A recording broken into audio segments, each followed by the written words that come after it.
What's good, y'all? Welcome back. Welcome back. Welcome back. Welcome back. How you guys doing? How you guys doing? How you guys doing? NBA legends and players explain how scary Dr. J was, aka Julius Erving, aka I'm gonna dunk my nuts all in your face. How good prime Julius Erving was, man.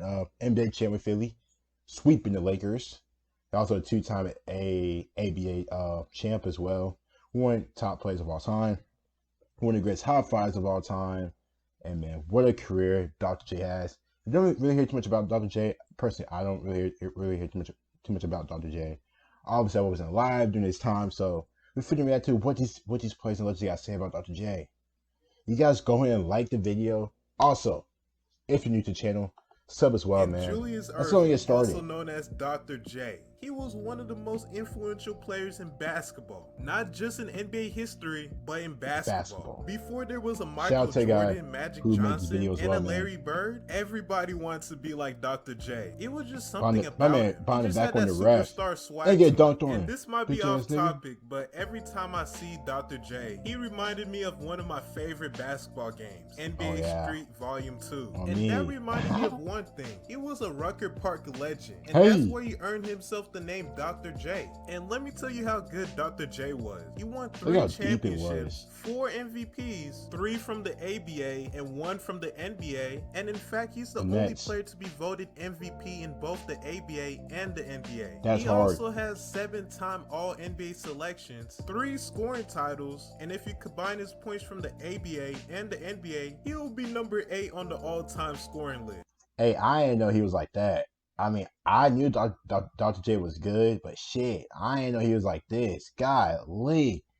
I didn't know Dr. J was, I didn't know he was like this. All right. To the All-Star game 11 times. Let me learn. That was about half of everything he did. He was truly an iconic basketball player. And some people might not know this, but he was the first player to do the free throw line dunk. And he kind of set the path for dunkers like Michael Jordan, Dominique Wilkins, Vince Carter, just to name a few. He's the first player that made dunking look like art. And he's definitely one of the players that I wish I got to see on live television. Oh, me. Him and Daryl Dawkins, Chocolate Thunder. Stories about him. And if Michael Jordan was inspired by him, you know he's a legend. So anyways, man, let's listen to some NBA legends and players talk about how scary good Dr. J was. But before we get straight into that, make sure you like, share, subscribe, and hit that notification bell for the culture so you won't be missing any of my videos. And let's get to the vid, man. Since I was Julius Erving, and you know, he brought so much creativity to the game. Here comes Julius Erving. You know what's next. What a move. You know, the under the hand against the Lakers where you're behind the basket. We all tried to do it once he did it. What a play by Erving. My dad was at this game, I remember. You know how hard that shit is to do? My man is going completely under rim. You got to contort your body somehow. And he's still able to finish it. Oh my gosh. I guess I would have never had legendary visions if I hadn't have seen Dr. J in his time. I definitely remember Julius Erving. I was at that stage, I guess, where I really got into basketball when he was sort of in his prime. Dr. J, to me, was the NBA, and I just remember him dunking on everybody. Look out! God, Bill Walton. I remember a dunk he had on Michael Cooper. I think it may have been in the playoffs where he sort of cuffed it and just sort of dunked through him, on him, whatever you want to call it. They're going to be stolen, I think, by the doctor. Yes, he's got it. Here he comes. Oh, hey! Dr. J was a beautiful basketball player to watch. And no crazy style, fly through the air. He dominated games when he wanted to. My man is gliding. He just gliding. Said, okay, that's it. My show tonight, I'm going to affect the whole game. He just dominated with grace and style. Oh, man. Tell him, Magic. Even looking back at it now, and I'm in the NBA and I'm playing, and I appreciate even more the stuff that he's done. He played above the rim. He played around the rim, underneath. You know, he did a lot of different things, and you have to give the credit to Dr. J. And the doctor. Why they keep jumping? Why they keep jumping with him? There's no way he can stay in the air that long. Yeah, he was. And he was just in the air.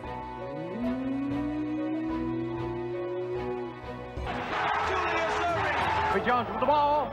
by Julius Erving. Drives to the basket, goes up and... That's crazy. That's freaking crazy. Into the fan. Watch this fantastic move by the doctor. Julius in the air, prominent with the right hand. It's that Dutch dude in 54. I think he's that Dutch dude. That's his name. With his magic show. Doc just picked the ball up with one hand without even touching World it be with the other free. one. That's awesome, And man. windmill just hit ball. Like, That's not. like I can't. arm He stretched had from he over had here to change his all the way name. like- There ain't no way you're just born. Oh yeah, I'm going to name my son World. Be free. I love the name because I kind of know what the concept is, but I mean, what's this dude's original name? Like, what's this dude's original name? The crowd went crazy. There ain't no way he was born World Be Get it, Free. but believe me, he did. Iceman. Dr. J could do things in today's game guys cannot do. Julius was like that. I come from, look at what he does out on the court. My God, there was nobody like him. Me and Darryl Dawkins over there. Oh, my, he was the first guy I Daryl ever saw Dawkins. with air brakes. Air brakes. Daryl He Dawkins. was going to the basket straight. I was like, somewhat like a girl. Oh! Never saw that before. Julius Erving. When you come into the league, Doc's in your locker room. Did you approach him and say, hey, I'm Charles Barkley? Did he see you and say, welcome? How did that all work? I've told this story 100 times and I never get... I must not have been listening. I told the brothers. Ernie, the night before training camp, I was up all night. I was nervous because it was my first training camp, obviously. But the number one thing I thought about the whole night was, how am I going to approach Dr. J? Do I call him Dr. J, Julius, Mr. Erving? I had cold sweats thinking about that. And so I'm sitting in the locker room. Because first of all, not only that, Moses, Bobby Jones, Andrew Toney, Maurice Cheeks, like the Sixers, this was their heyday. So I was up Look at like, that afro. I'm going to see all these guys I've been watching on TV. I don't know what to do. And Doc was clearly at the forefront.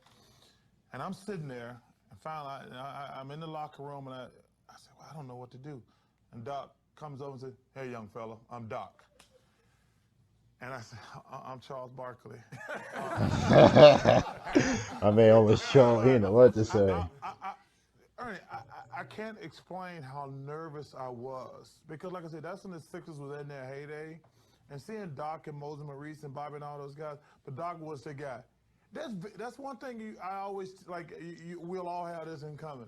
When we're growing up as little kids, there's very few players, the kids, say, I'm Dr. J, I'm John Havlicek, I'm Magic Johnson, I'm Larry Bird. We all got somebody like, who we are. And man, Doc was the guy for most people, especially somewhere like me where we don't have NBA basketball in Alabama.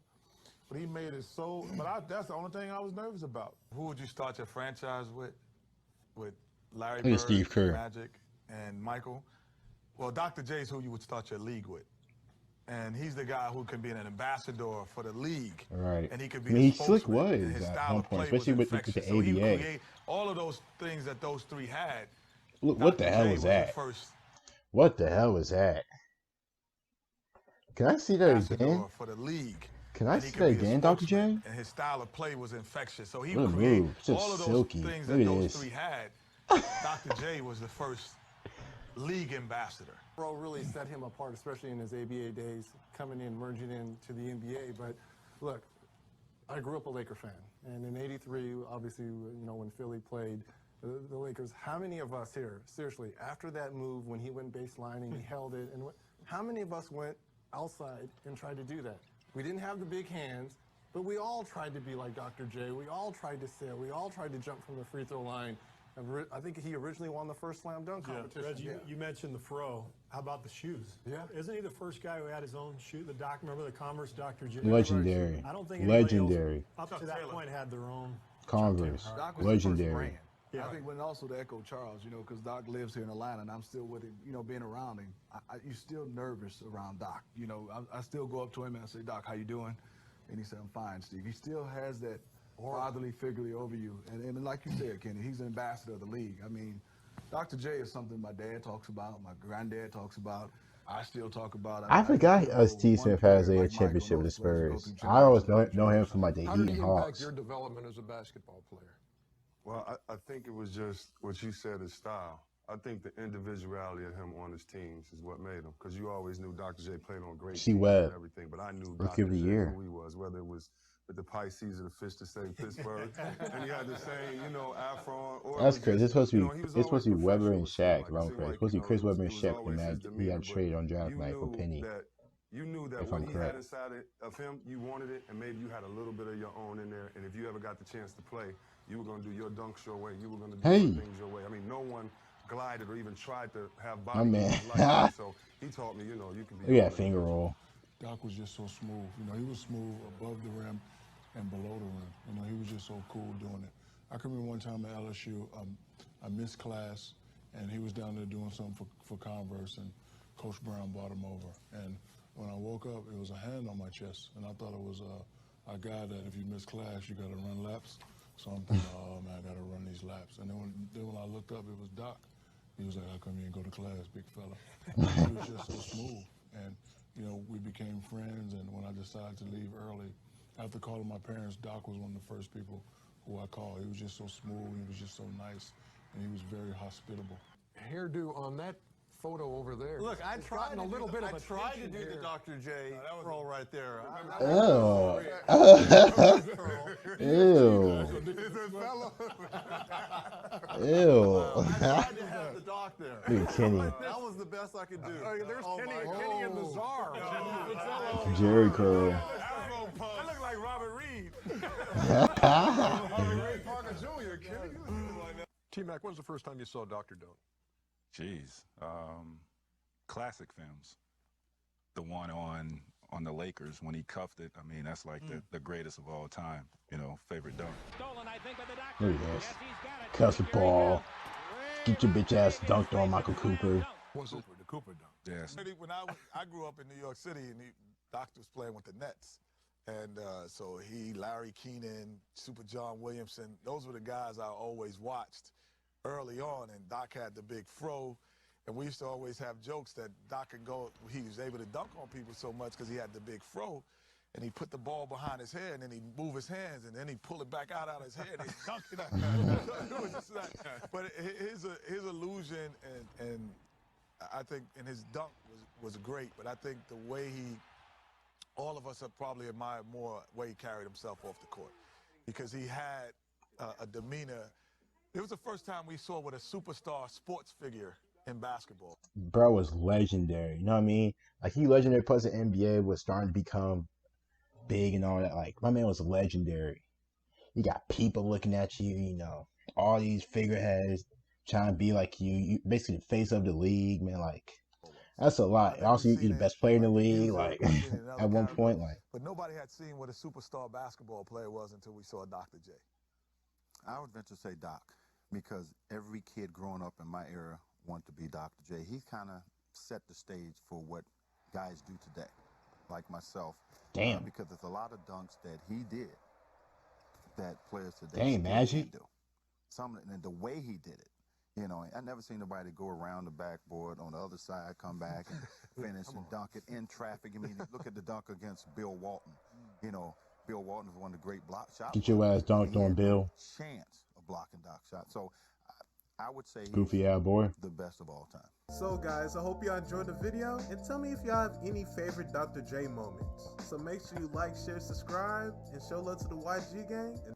Hey, shout out to that man himself. Shout out to that man, Julius Erving. Golly. Let me know what y'all think, man. Let me know what y'all think. How good was Julius Erving? You guys don't forget to like and sub. You guys comment down below your thoughts and reaction to it, man.